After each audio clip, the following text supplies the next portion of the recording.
Assalamualaikum warahmatullahi wabarakatuh. Alhamdulillahi rabbil alamin. Wassalatu wassalamu ala asyrafil anbiya'i wal mursalin wa ala alihi wa sahbihi ajma'in. Subhanaka la ilma lana illa ma 'allamtana innaka antal alimul hakim. La haula wa la quwwata illa billahil aliyyil azim. Rabbi shrah li sadri wa yassir li amri wahlul 'uqdatam min lisani yafqahu qawli. Allahumma iftah 'alaina bi futuhil 'arifin bik. Allahumma ja'alna minal ladzina yastami'una al-qawla fayattabi'una ahsana. Allahumma 'allimna mimma jahilna wanfa'na bima 'allamtana wa zidna ilman nafi'a ya rabbal alamin.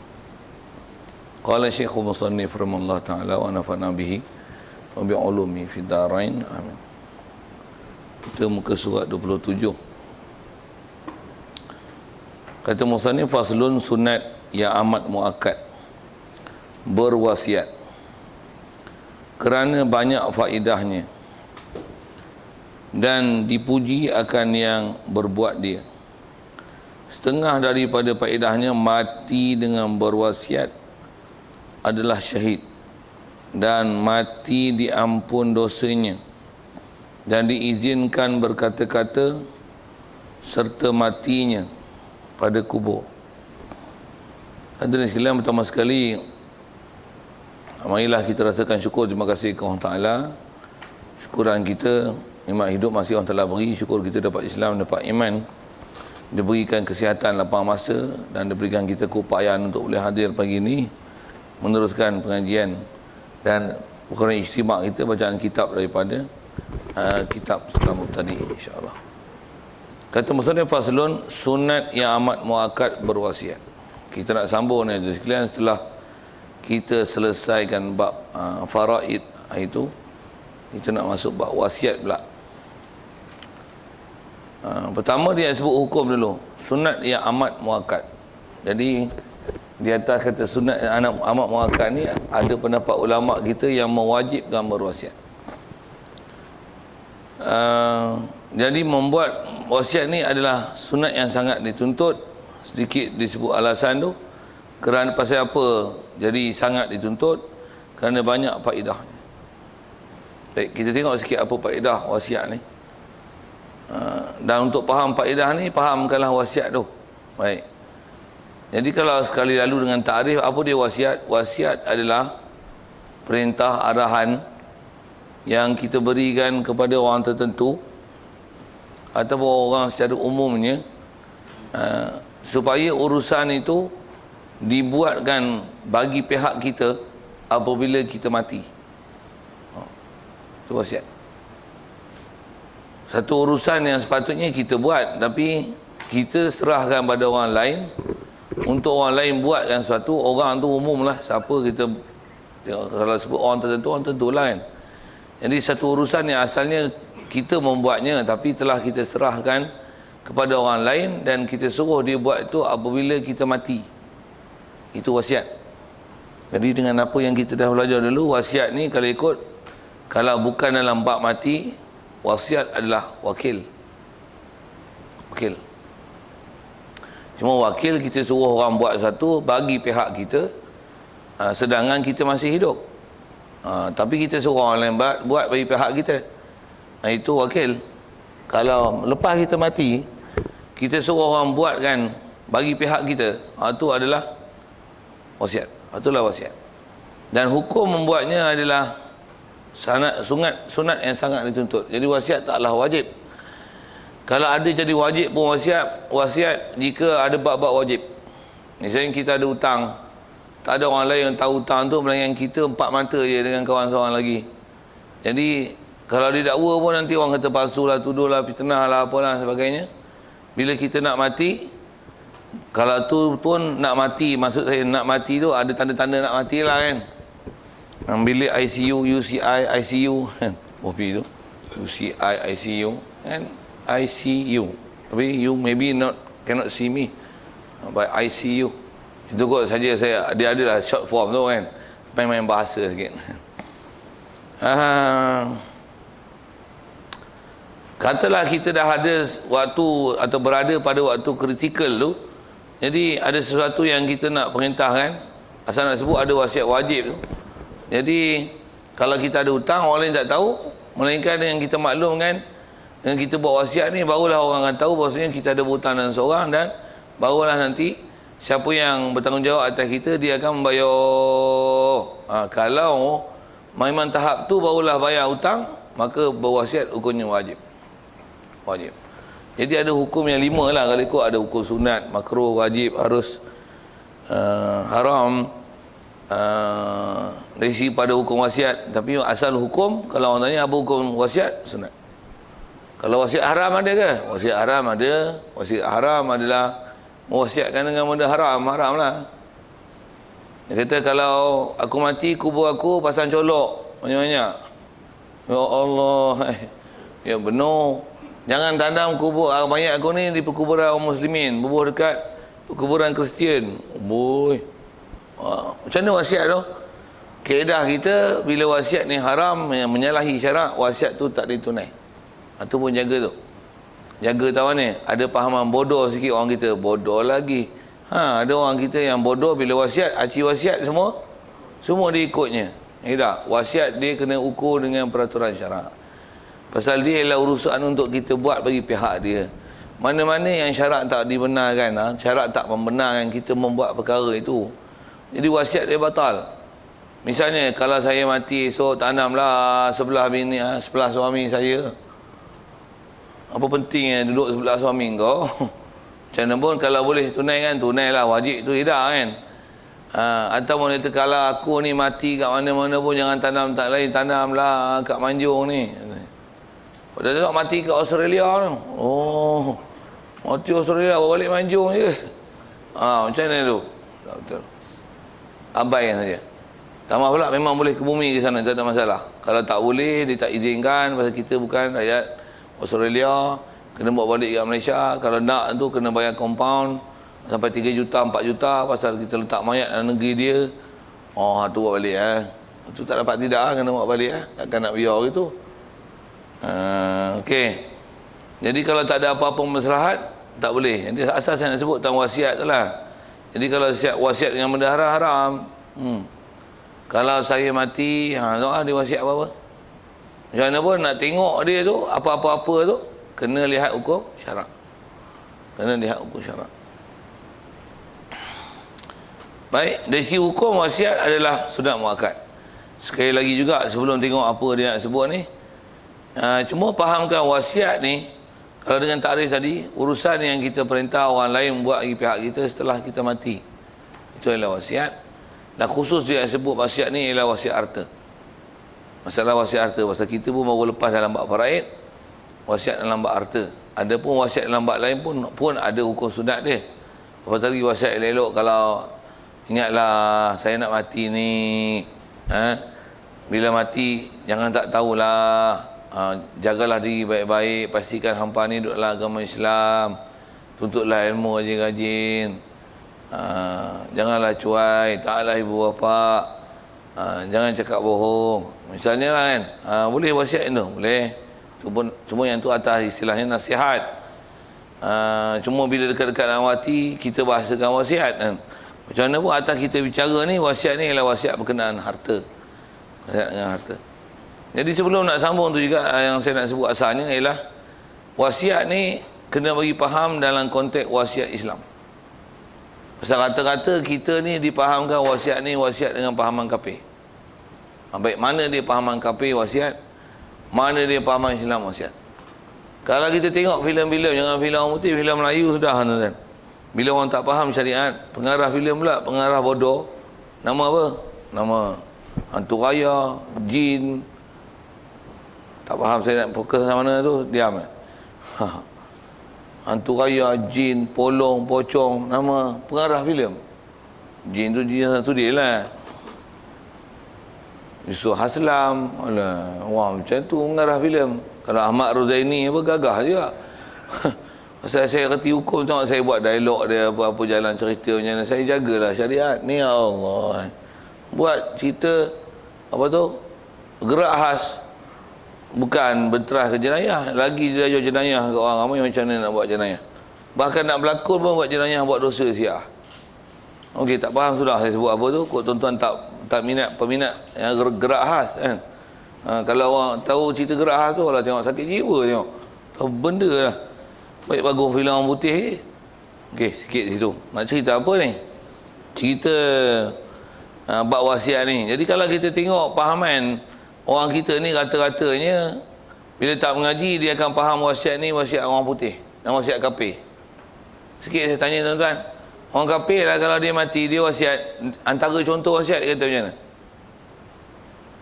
Kalau aku mati, if I die, macam mana?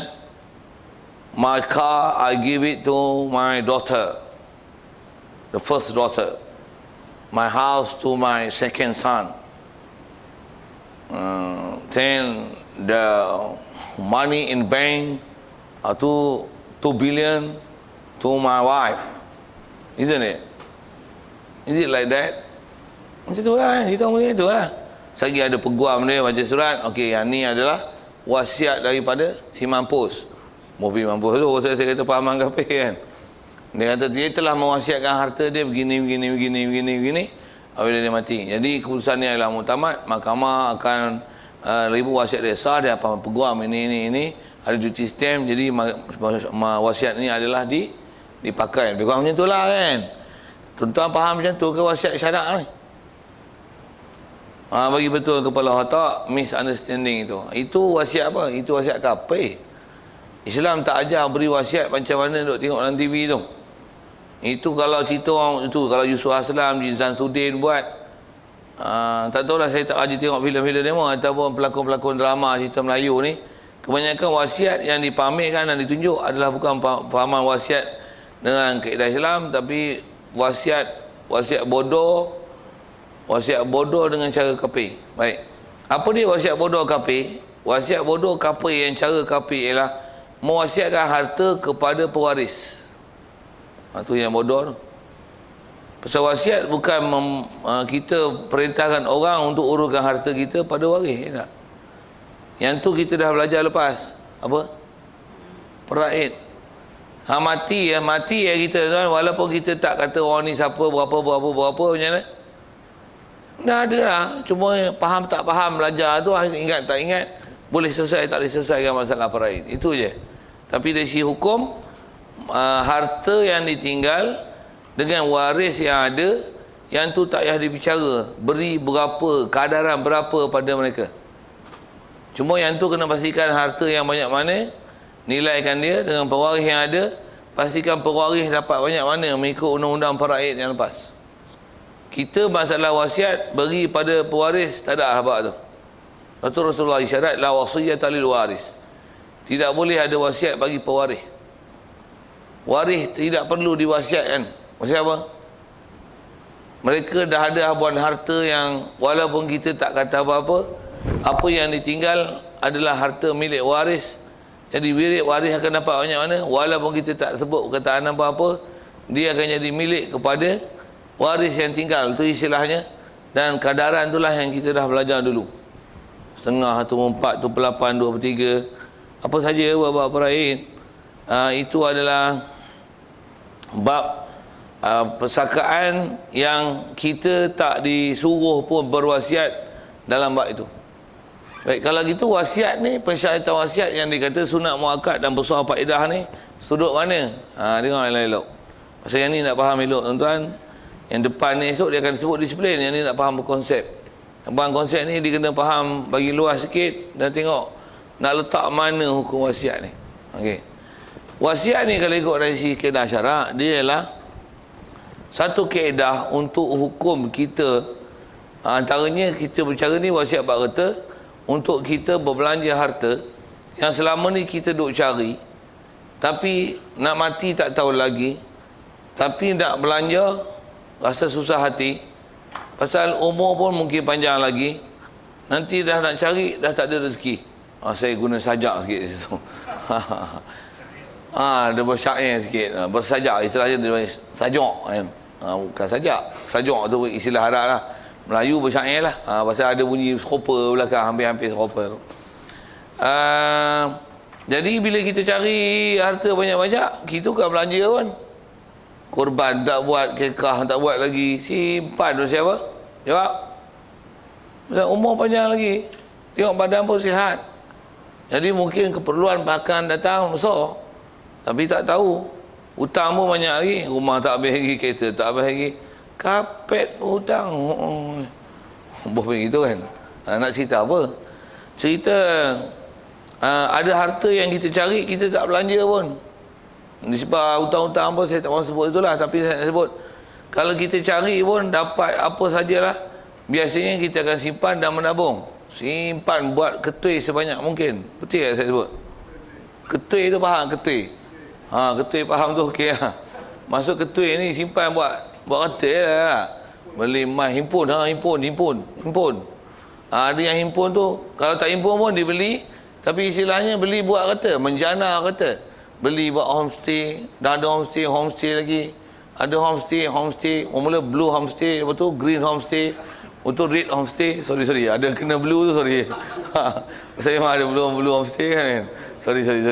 Alah tersebut lah blue tu, macam ada benda lain. Jadi bukanlah haram, bukan saya nak sebut haram tu, tapi saya nak kata apa, harta ni bila kita cari, kita istilahnya kita atas milik kita, dia hukum kita tak belanja pada tempat kebajikan lah. Yang kita bagi mahal tapi siapa duit? RM10 tu kuat lah tu. RM5 ada wakaf-wakaf Quran, terkebil lah wakaf Quran. Apa lagi buat wakaf? RM50 tapak tanah ke madrasah ke macam mana tu, terkebil faham tak? Apa maksudnya tu? Oh, payahnya nak keluar duit. Duit bukan tak ada langsung, ada. Saya tahu tuan-tuan punya duit. Semua tu kan. Memang kita punya tu lah. Cari duit, simpan. Bila kukuh sikit, rasa sedap sikit tu lah. Kita tengoklah projek kan datang nak buat apa. Beli rumah ke apa ke. Itu keadaan kita. Baik, jadi rata-ratanya kita ni simpan dan tengok. Bila simpan tu apa jadi? Tengok perut mati. Macam mana duit tu? Keadaan, dengar elok keadaan syarak. Mati je, in qata'a amaluhu. Iza mata ibnu Adam, in qata'a amaluhu. Amalan tak ada. Ada tak hukum dia bersedekah? Adakah harta tinggal tu hukum dia sedekah? Pasal apa? Dia sedekah kalau dia sedekah. Ini bukan dia sedekah, dia tersedekah. Faham tersedekah tak? Dia bukan nak sedekah lah, mati sedekah lah. Jadi bukan hukum dia sedekah. Memang kaedah ulama pun tak ada seorang pun ulama daripada ulama muktabar yang dipakaikan pandangan mereka yang mengatakan bila seorang mati, apa harta ditinggal adalah hukum sedekah kepada anak-anak isteri mereka. Tidak, sedekah ialah yang kita belanja bawa nama sedekah. Jadi kalau faham daripada kaedah tu, kita bila kumpul duit, buat ketui, simpan dan sebagainya, buat rumah, kereta dan sebagainya, tu harta benda kita tu. Tapi tak adalah jalan kebajikan. Atas nasihat ulama, harta ni sepatutnya disuruh kita divide into 3. Katalah kita punya pendapatan sehari RM90, disuruh RM30 simpan, RM30 untuk nafkah anak isteri. Nak sebut ni kadar yang disebut oleh ulama nisbah perbelanjaan. Lagi 1/3 lagi. Kalau RM90, RM30 lagi untuk infak. Jadi 1/3 belanja. Memang angka ni, pecahan ini disebut. Cuma kita RM30 simpan ada. Kalau dengan RM90 tu, anak isteri RM30, bahkan kena RM5 je pun, duit rokok je banyak. Saja saya usik itu. Usik rokok sikit. Untuk infak macam mana? Adalah RM5 tabung masjid lalu. Sambil mengaji adalah RM1. RM5 kalau pecah siap-siap 5 kali mengaji, RM1. Bukan RM5. Itu pun kalau bejek memang cukup. Kalau tak ada bejek macam mana? Tolak je tabung tu. Tak tahu je, macam tak nampak je. Sikit saya sebut apa. Itulah kebajikan yang kita buat. Jadi kita duit buat apa? Buat ketui. Simpan. Jadi mati je lah macam mana? In qata'a amaluhu. Putus amalan. Baik, macam mana supaya boleh dapat belanja? Tu ada hukum wasiat. Satu, kita mati, anak isteri tak payah fikir apa tu. Memang ada abuan dia. Kita dah belajar lah peraih lepas. Untuk wasiat ni buat apa? Wasiat ni ialah kita mewakilkan seorang untuk buat satu urusan untuk kita lepas kita mati. Di atas kaedah membelanjakan 1/3 harta yang ada untuk kita buat kebajikan daripada harta yang kita susah payah cari. Situ wasiat. Itulah pensyariatan wasiat situlah. Kalau masa sihat ni macam mana? Masa sihat kalau ikut sah untuk belanja semua. Kita ada sejuta untuk apa? Perang Syria. Kan? 1 juta untuk Gaza. Ni. Habis. Apa yang tinggal? Allah dan Rasul yang tinggal. Macam mana Sayyidina Abu Bakar keluarkan perkataan itu apabila minta sumbangan dalam peperangan Tabuk ke apa ke? Masa perang tu perang Tabuk tak silapnya. Sampai Sayyidina Abu Bakar kata apa? Apa yang tinggal pada kamu ya Abu Bakar? Dia bagi semua kata dia. Yang tinggal kata dia ma la yabqali apa? La yabqali illa Allah wa Rasul. Tak ada yang tinggal melainkan Allah dan Rasul. Tuan. Dia boleh haja harta macam tu. Macam mana pun nak sebut? Boleh tak masa sihat kita belanja harta semua? Boleh. Cuma carilah pula. Susah. Nak buat ketui apa tu payahlah.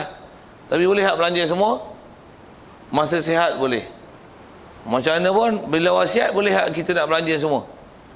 Masa wasiat. Wasiat maksudnya kita nak suruh buat masa mati. Bila kita mati ni memang ada hak bersaka.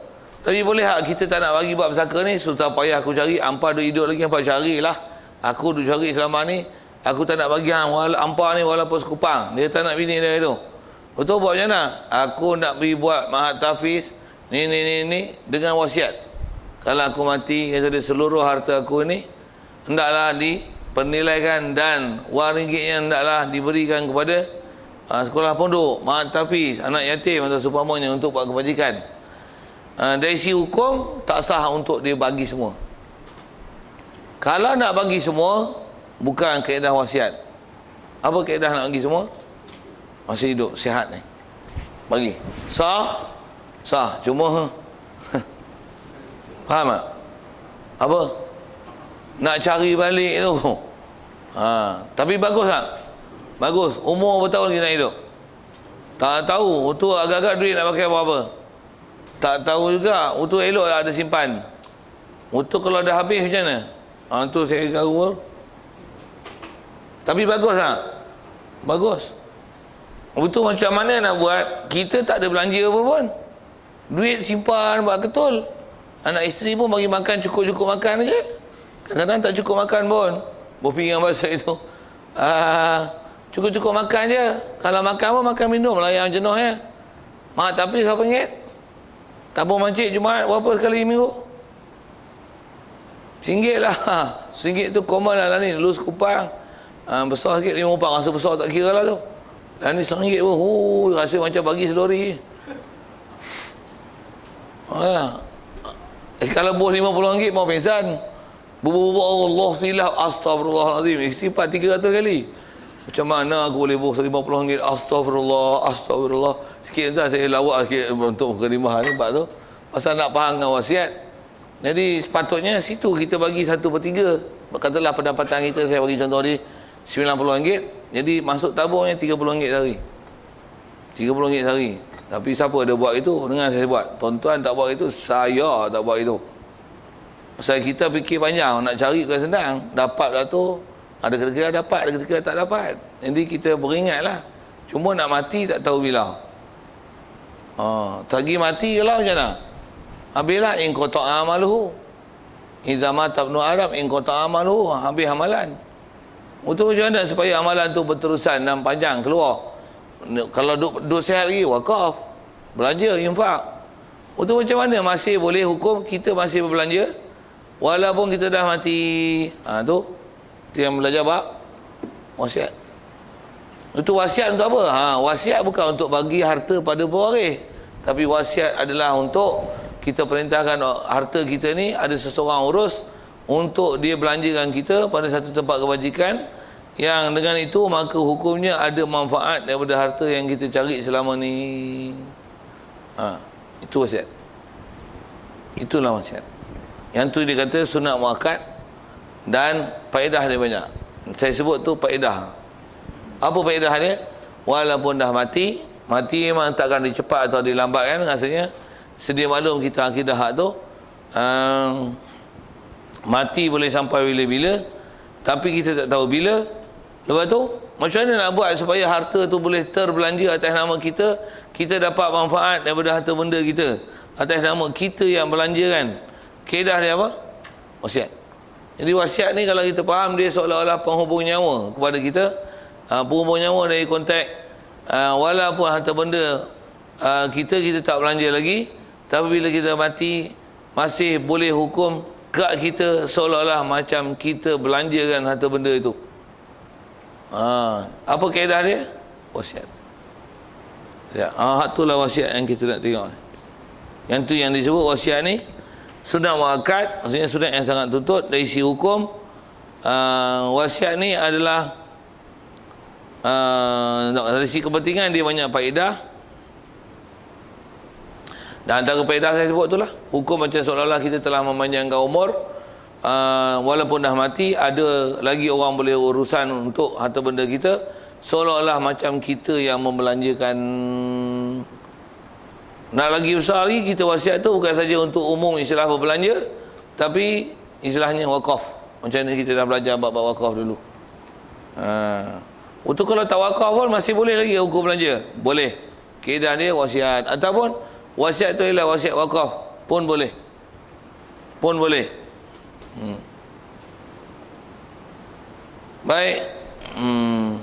Jadi orang yang buat dia akan dipujilah, pasal dari sisi hukum dia dihukumkan. Orang yang buat wasiat ni dia memang dihukumkan sebagai orang yang memang beringat dengan mati, orang yang berjaga-jaga dengan mati dan bercermat dengan mati, supaya taklah nanti harta dia yang ditinggal hukum sia-sia, tak dapat atas dia untuk hukum dia belanja.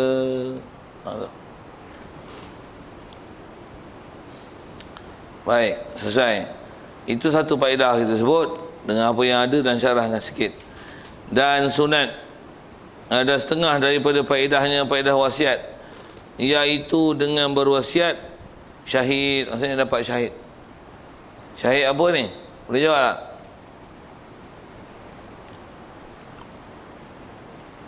Ada berapa jenis syahid?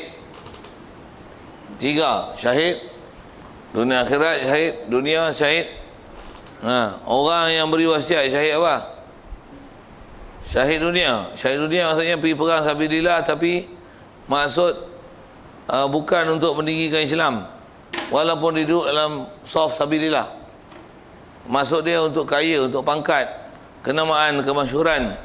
Itu bukan mati syahid fisabilillah, mati syahid dunia akhirat. Bahkan macam tu, mati yang macam tu, kalau atas ada maksud lain dalam perang, bukan nak tinggikan Islam, tu dia panggil mati syahid dunia. Baik, mati syahid akhirat ni apa? Jadi syahid sini syahid akhirat lah. Pasal apa mati syahid akhirat? Pasal dia ada wasiat hukum mati syahid. Cuma mati syahid akhirat. Apa maksud mati syahid akhirat? Antaranya dilepaskan siksa kubur, dilepaskan daripada pertanyaan muka nakir. Itu syahid akhirat ni.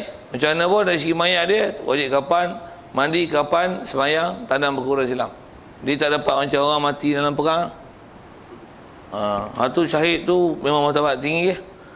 Ni syahid mana? Syahid rendah. Jadi siapa yang buat ni, buat wasiat ni, hukumnya adalah macam